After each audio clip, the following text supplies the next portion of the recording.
All right, joining me now is former governor of New York and former Republican presidential candidate George Pataki. Good to see you, Governor. Nice seeing you, Sandra. All right, so much going on. Let's first get to this, the unexpected response from Russia. This just came in a few moments ago this morning. Do you think that what do you see happening with the incoming Trump administration? Well, I think President-elect Trump should just start all over. President Obama has been just dreadful in the face of Russian aggression and actions, and really his policies have essentially been mush. And now, with 3 weeks to go, he announces these high-profile, front-page headline sanctions kicking 35 people out. Why?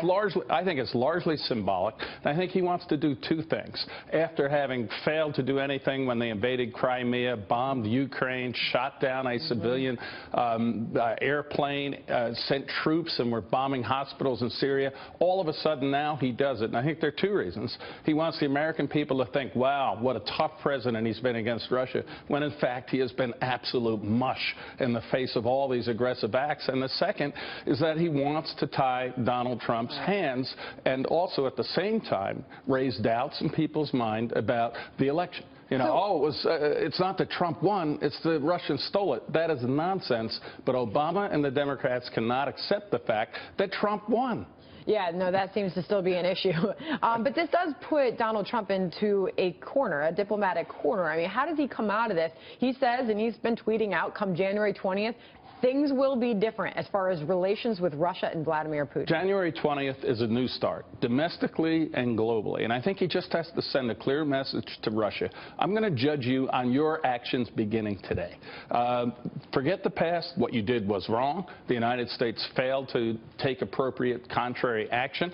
This is a new administration. We're going to act instead of just talking. And we hope we can have a good relationship. By the way, you haven't always been a fan of Donald Trump. I mean, where are you now? How do you think he's doing as president-elect? I'll tell you, I am very excited by what's happened in the transition. I think he's put together an excellent cabinet. You know, President Obama had virtually no one from the private sector, and I think that hurt job growth, small businesses, and our confidence in the ability of America to create opportunity. No, there's some where the left saying, hey, he's got all these billionaires and businessmen in there. I mean, is this really draining the swamp? What do you say to that? Well, I think it remains to be seen what action will be taken, but I'm pleased. I like his choice of cabinet members. I think they're going to bring expertise. They're not Washington insiders. They're people who understand that we have to put the people first and not the special interest in Washington. So I'm encouraged that this administration, with an excellent cabinet and a good team, has restored American optimism. You talk to people today. You look at what's happened with small businesses. They're saying,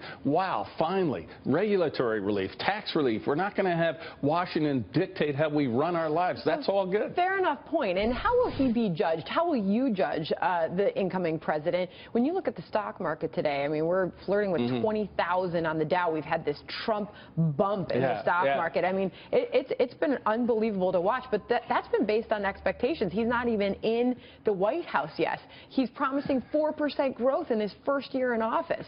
The bar's been set high. Yeah, the American people are optimistic, and Sandy, I can't wait to 2 years from now when the Democrats say, look at how Obama left things with the stock market almost at 20,000. It's in spite of Obama and because, as you said, of the Trump bump, the optimism. But I think if we get the tax reform that the president's talking about, the regulatory relief, Paul Ryan and the Republicans in Congress have an aggressive pro-growth agenda. I think it's going to happen. I think it's going to happen in the first year. I think we are going to see growth increase, and I think that optimism is justified. Where do your concerns lie? For a while there, it was kind of the infighting within the Republican Party about whether or not Donald Trump was the right. They seem to have gotten behind him. I mean, you've gotten behind him. Where do your concerns lie as we enter 2017 with the new president? I think domestically, President-elect Trump has got a great team and going to do a great job and has the right positions.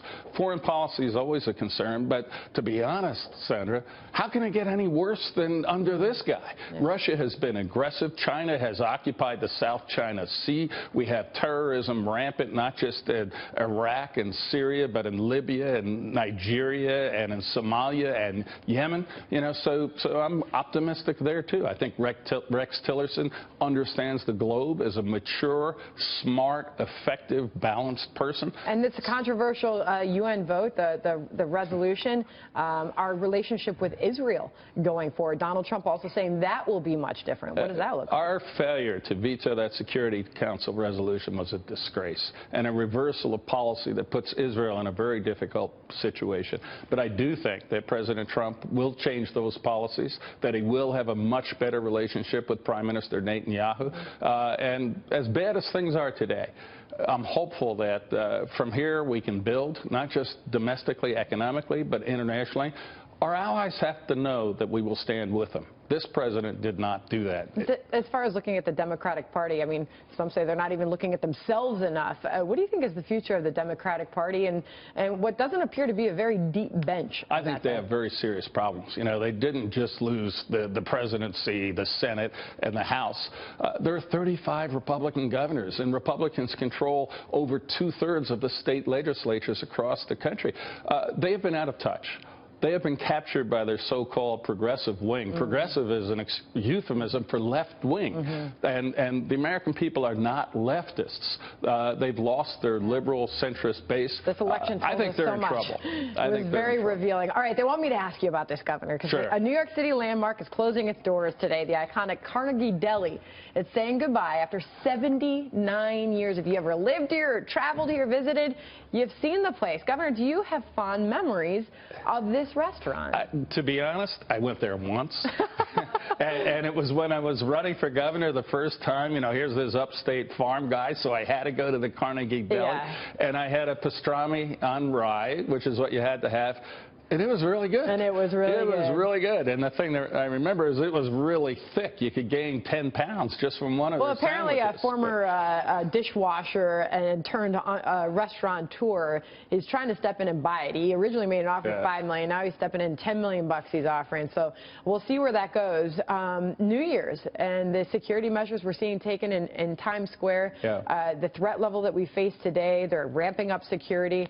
Any thoughts as we head into the New Year's weekend? The same thoughts I've had when I was governor after September 11th I have today, and that is we have to go about our lives. We live in a different world where we always are going to face that risk, but we're Americans, live in freedom, enjoy the freedom, do what you would usually do, and count on the experts, the professionals, to protect us so well as they always do. All my best to you and yours in the new year. Happy New Year to you. Happy New Year to you. Happy 2017. Governor George Pataki, thanks for being here. Thank you. Good to see you.